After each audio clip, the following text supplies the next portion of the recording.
Hello everyone. In this video, I'm gonna talk about literature, specifically English literature. If somebody's major in English, I guess you need to study the history and also the literature.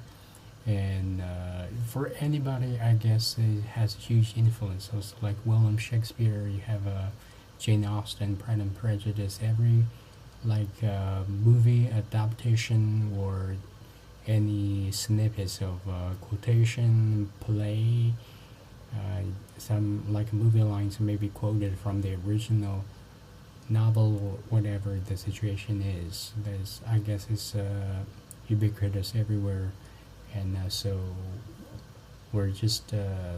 I'm gonna talk in a leisure way. It's not to because if somebody's major in English and studies the literature, can be daunting because there's so many periods. However, let's just talk and as a leisure talk and just take it easy and look at some of the characteristics of the each period. So here I have a overview. It's compound like a sine wave. You have a mountain top and you have a mountain valley, top and bottom, peak and bottom. So the first area, you just imagine there's an invisible x-axis. In the middle is a zero, and you have this portion, the mountain portion and the valley portion, and the valley represents your logic. The portion that is residing above the zero line represents logic. It's like Aristotle. He has the philosophy of from deduction, from specific to general, and then you have the Francis Bacon. He has also the philosophy. However, is the induction from general to specific. So I guess you can have a kind of association between those times. And in the middle, you have Old and Middle English, which is of course refers to the Dark Middle Ages, and then it's logic, of course, and then you switch to Romantic period. Romantic is dominated by poetry, although Jane Austen also is that period of time.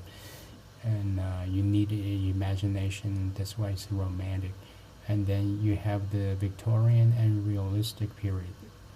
Victorian is just the monarchy.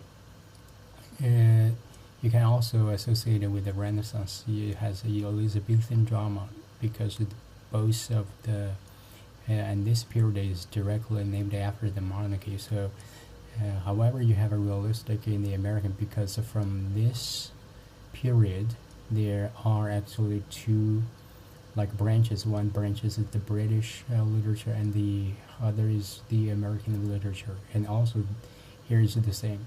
And then it becomes illogical again with the modern period. Those two periods share the same name. So, of course, there's two branches. One is British, and the other is American.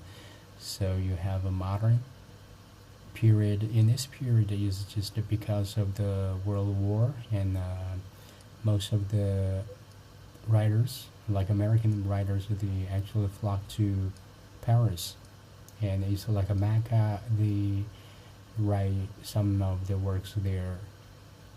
So this is the overview of it, and also there's a cycle, and there's a table maybe for some you can have very concise notes here for your reference, because each period you can condense and just extract very important keywords and have a brief view there, and then you expand it into specifics, and then we move on to the history about it. Maybe we can have a look at the Old and Middle Ages. You have one epic.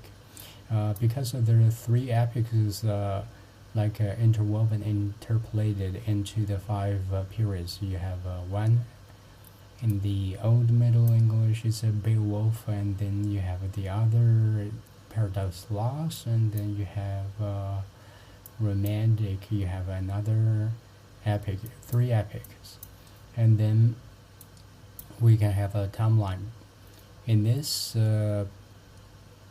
it's not actually because some of the classification is not considering the old and middle as literal periods, only starting from the Renaissance. However, we need to still consider it. Before the Anglo-Saxon Jutes, you have some starting from the bigger folks. I guess you have. It's very difficult to pin down the exact like a lineage or which tribe or however it is.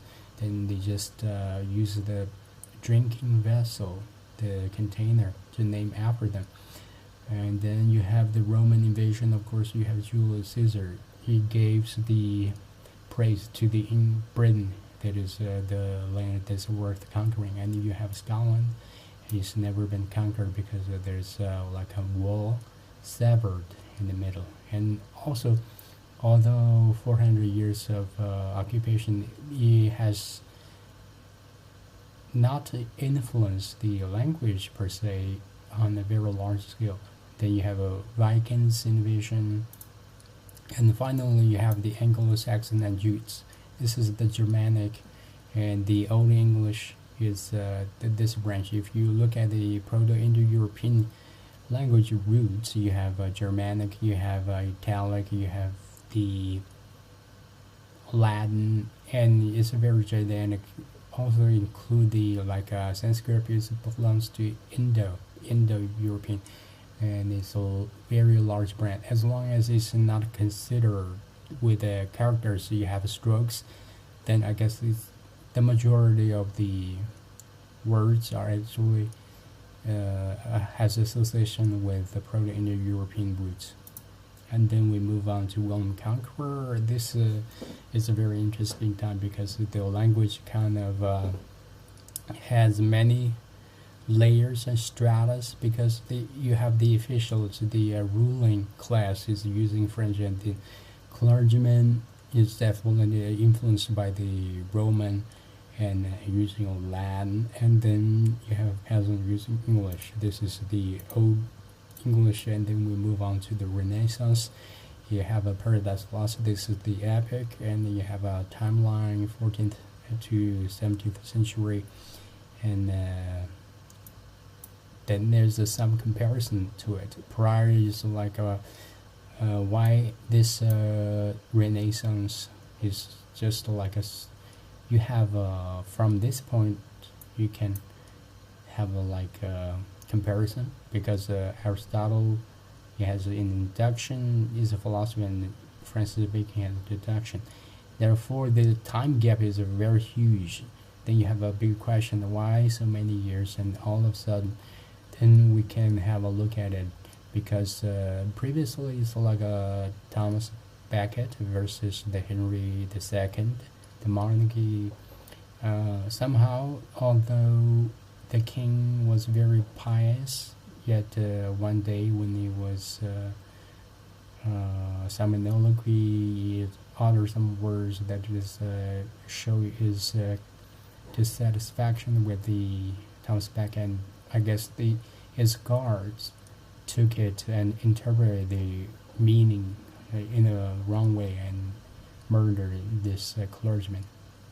Later on, of course, he just maybe whipped himself before his tombs or somehow, and then at that time, I guess he's a clergyman. He's like invested by the gods to the power.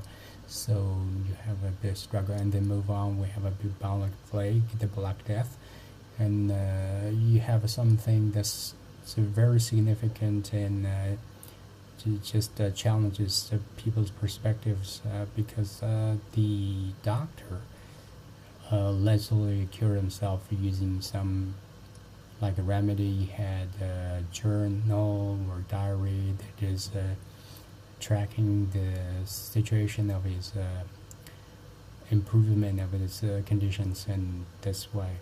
And then you have Henry VIII. They created the Protestant. So I guess this is prior, and post. You have some other stuff is like the German monk Martin Luther. He practiced very like a ascetic. He is totally devoted to the religious practice. Yet when he was invited to Rome, he noticed that you can actually, it's like a karma. You somehow can spend like a monetary value to purchase for some kind of to redeem your sins and some stuff. It's just he noticed that is corrupted, and then he, I guess you read the Hebrew version of the Bible. You notice that you can directly communicate with the gods without the intermediary or even the church. That's how like a pope who gave them the excommunicate or deemed them heretics somehow. And then you have a Mayflower and the Protestant just landed in the U.S. and started there. And you have philosophy I just mentioned already, so we move on to William Shakespeare. William Shakespeare is a very prolific writer. He is very diverse, I guess. You have a drama, a sonnet, historical, and comedy tragedies and stuff. Of course, there's another brilliant like a dramatist. Is Christopher Marlowe. I guess he was assassinated in the pub, and then you have some change in pronunciation. The Great Vowel Shift started from right after, because you have the bubonic plague. A lot of people died, and maybe like some ranch and the governed by some of officials need extra like farmhand. Maybe some of the people were immigrating, and then you have the Great Vowel Shift. And then we move on to neoclassics. Neoclassics, you have Alexander Pope. They are it's like nemesis. They just challenge each other, and then it's over. And you have Jonathan Swift. It's satire. Then we can move on to the Romantic period. Romantic period, you have Moby Dick, and then some, because you have you can further divide this period into three categories. So it's like those romantic writers are more on the poesy side, because it's like William Wordsworth is the worshipper of nature, because I guess he has experienced the turmoil of the French Revolution, because it's unprecedented, I guess, at that time. So after that, he was very poised and appreciate the nature and stuff. You have William Blake. He's writing always in pairs. You has Tiger, Lamb, and then you have Chimney Sweeper. You have Sons of Innocence, Sons of Experience. Innocence and Experience is a pair. So we move on to the passionate writers. It's like Byron, Percy Bysshe Shelley, and Mary Frankenstein, and John Keats. Unfortunately, after, I guess, writing the Ode to the West Wind, and then he was suffered a shipwreck because of the horrendous. Maybe it was some horrible storm. It's associated with the wind, maybe. And then you have they're writing novels, Jane Austen, and this is Melville wrote the epic Moby Dick. So, and also I guess he learned a lot from Hawthorne. Hawthorne is a master of symbolism. Like the Moby Dick can signify maybe some like nature or some mysterious force and stuff. And then you have the Victorian realistic period. You have Mark Twain. So like more like a documentary style. You have Henry James, you have Bronte sisters, and Thomas Hardy, and this portion is, I guess, the background and the writer has a huge influence on his writing. Henry James, because his family background is like his father is a diplomatic figure. I guess from very young age he's exposed to the international theme. This way he can write very grand international themes. And then you have Lawrence writing the Sons and Lovers Melville Moby Dick. He is involved in the whale hunting industry. That's where he has the experience. He can write those majestic seafarers and stuff. You have Nathaniel Hawthorne, young Goodman Brown, because his ancestors has involved maybe witch hunt and stuff. And then you have Charlotte Bronte, Jane Eyre is also her own experience, and then the Bronte sisters, Wuthering Heights, and Jane Eyre and stuff. And finally, you have the giant Thomas Hardy as a test of the Derby Vales. A lot of symbolism. I guess from the literature point of view, you need to have a very distinct timeline, something that is very significant in that time period.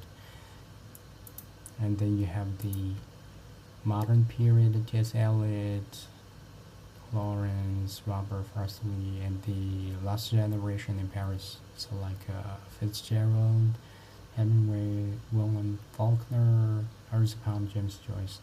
And the William Faulkner and James Joyce both have the tendency to use a stream of consciousness, and Ernest Hemingway and Fitzgerald were actually very close. I guess they had some maybe jokes about each other somehow. And at that time, you have the Great Gatsby, written by Fitzgerald. It's like featuring the Roaring Twenties. Right after you have the Great Depression. It's right there.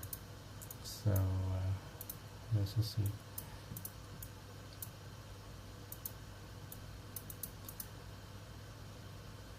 Just a recap, I guess. Each period in the history, you have very significant event that's happening. It's like Renaissance is a Black Death, and then Romantic is like Industrial Revolution, maybe challenging, and also at that time it's a French Revolution. And then you have Victorian, realistic, you have modern. Then at that time is entangled in World War. So I guess this is some perspective from my side. If you're reading like literature or somebody's work, you can maybe consider about the background, the history line behind it, and also the symbolism used, maybe for better understanding or just better appreciation of the work. Thanks.